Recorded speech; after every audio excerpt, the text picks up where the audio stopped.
For the school education, we pay to 3,000 to 4,000 rupees per child. And when they go to the university per month, we pay 8,000 if they are doing medicine and 6,000 if they are doing other subjects. I think Sridharan is popular among Tamil population in North, but you need to come out from this Tamil nationalism and work towards and work with the Sinhala population to bring out a political settlement. This is my strong view.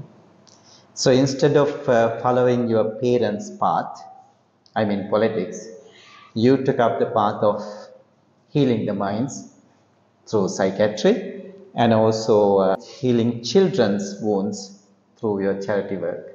So do you think this is the way forward? For me, I get a full satisfaction of doing this, and I'm happy with that. At least I'm doing something, not kind of depending on other people and not cheating other people. Dr. Bahiradan is looking for children from down south, from southern areas as well. He has been asking me, telling me this for a couple of months now. Doctor, how long have you been doing this? For the past 15 years. This is the 15th year. But I mean, initially we were only looking after around 60 children, which has gone up to 800 children now. Let me introduce another special guest today. Dr. Bahiradan Amithalingam is the youngest son of our former leader of the opposition and former leader of the TULF, Appapille Amithalingam. Good day, Doctor. Good day, Saraj. Yeah. Nice to see you in Sri Lanka. To be honest, we meet quite often, or we talk quite often in UK. I know you live in UK. What made you come to Sri Lanka this time?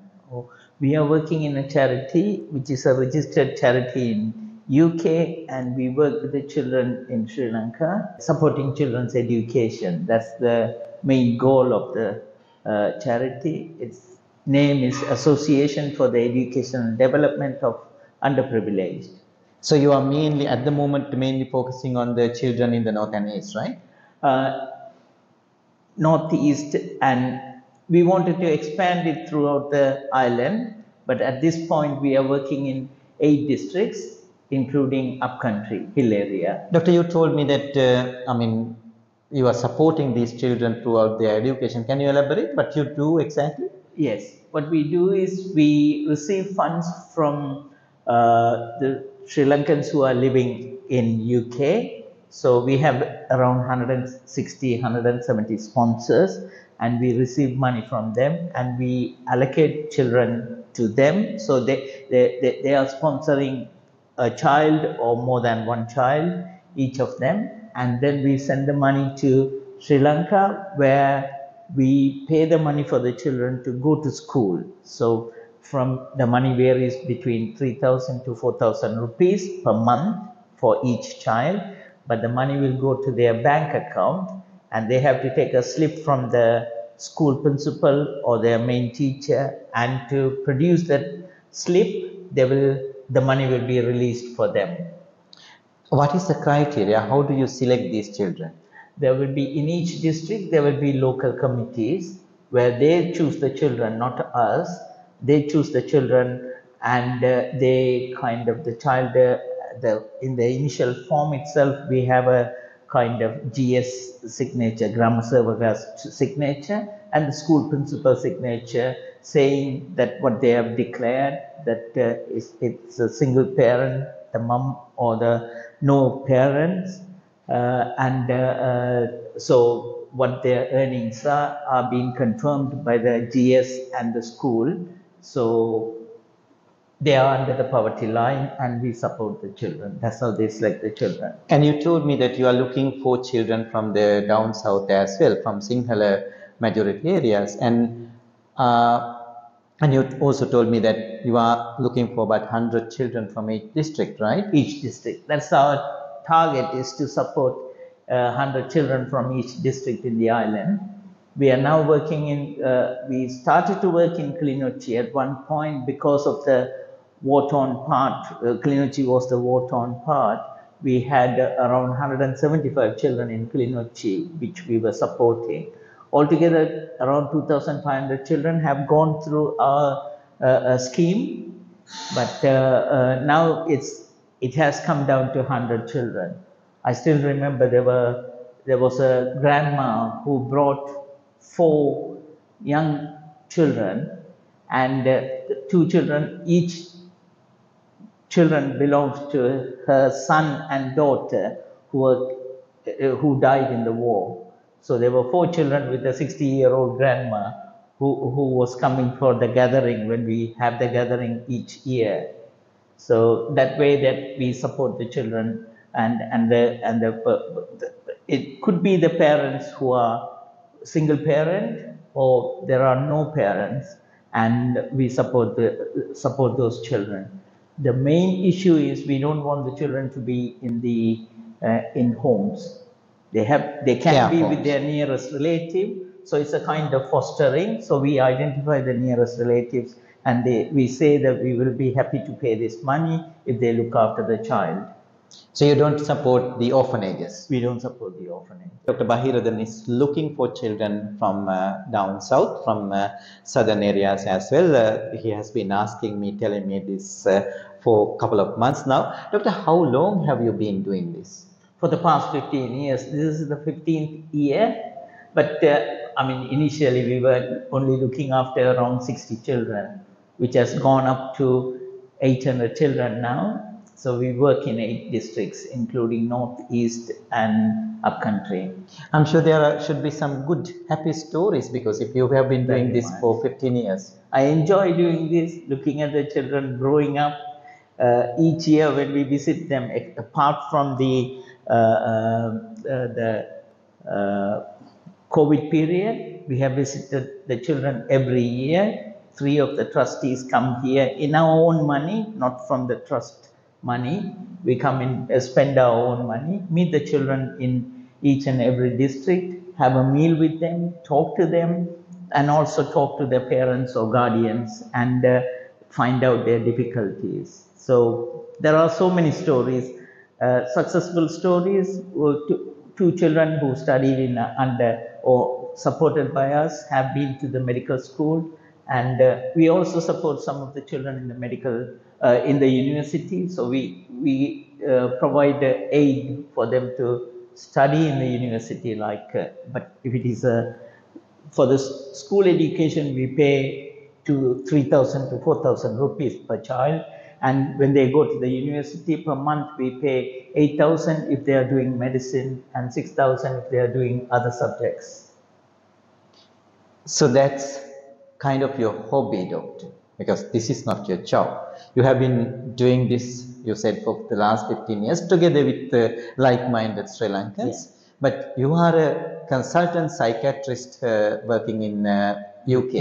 Yeah. And at the same time, you are, of course, treating other nationalities, but you are closely working with the Tamil community there. Can you please elaborate? That's also voluntary basis. I work on one side. I am a consultant psychiatrist working for the NHS. So 9 to 5, I work in my clinic. I'm a community consultant, looking after the children in the community in their own homes. But apart from that, I work with the Sri Lankan population who are having difficulties, especially with the alcohol, mental health issues, and also domestic issues.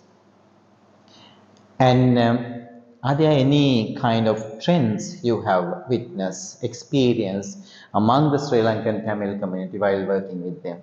Like any other immigrant population, and especially from Sri Lanka after the war, during the war, there was a majority of people migrated to Western world.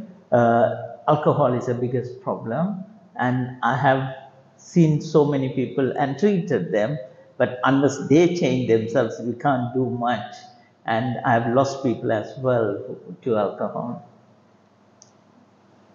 You have lost people to alcohol because they don't stop drinking, and they end up dead.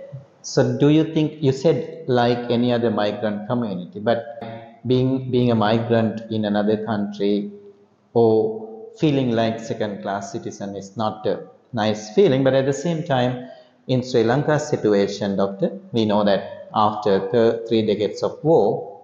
Is that a factor? Was that a factor? Definitely. The war-torn, the people come from the war-torn countries, or the people come from the places where there is a war going on, they always get affected. And post-traumatic stress disorder is another thing, which made them to drink more or use other substances. So you have witnessed very serious cases. Very serious cases. Doctor, we know that, as I said in my introduction, your father was once a leader of the opposition and very prominent Tamil political leader, and your mother was a politician herself too. And I remember coming with you and your mother to see the Sinhala bodyguard who tried to save your father's life when he was assassinated by the Tamil Tigers. Having had such a background, did you ever think of joining politics? No, sir. I still remember the time you brought us back. That was the first time me and my mother visited Sri Lanka after 22, 23 years after the war. And it was a good experience. I still remember that the memories are very fresh. After the war, there were people who were approaching me to go into politics. They were insisting that I should come back and do some political activities. But I wasn't keen about it because of which party to join with and to whom I can work with. I have my doubts with the politicians in the current situation. Now, your father's party, TULF, is kind of defunct, not necessarily functioning as it used to be. V. Anand Sangare is still the leader, right? Still the leader. But he's obviously now elderly. And but we see there are two different Anand Sangares. His son, while the father is a very strong critic of the LTTE, his son, who is a cabinet minister in Canada, is a very prominent Tamil Tiger supporter, Gary Anand Sangare. So, what are your thoughts about Tamil nationalist politics at the moment in Sri Lanka and in diaspora? In diaspora try to control the local politics in North and East. I don't think it's a good idea to control the local politics because the local politicians reflects the mind of the people who are in the country. And when your mindset is totally different when you are in a Western world, and you take your old memories and live in those old memories in a foreign country, and you try to apply those things and try to bring a solution, which is not feasible. So what you need to do is like you have to think that you have to leave the local politicians to make the decisions and work, and you can support them to achieve a goal. I don't think separation of the country is a solution. Nowadays, we have to think about a devolution package, which is acceptable by all parties, all communities in the country. But as you described in our documentary, which we did for the BBC, A Widow's Journey, you yourself once took up arms together with your brother, and the aim was to create a separate state, right? So you are not thinking the same lines now. The world geopolitics has changed. I don't think separation is possible, separation of the country.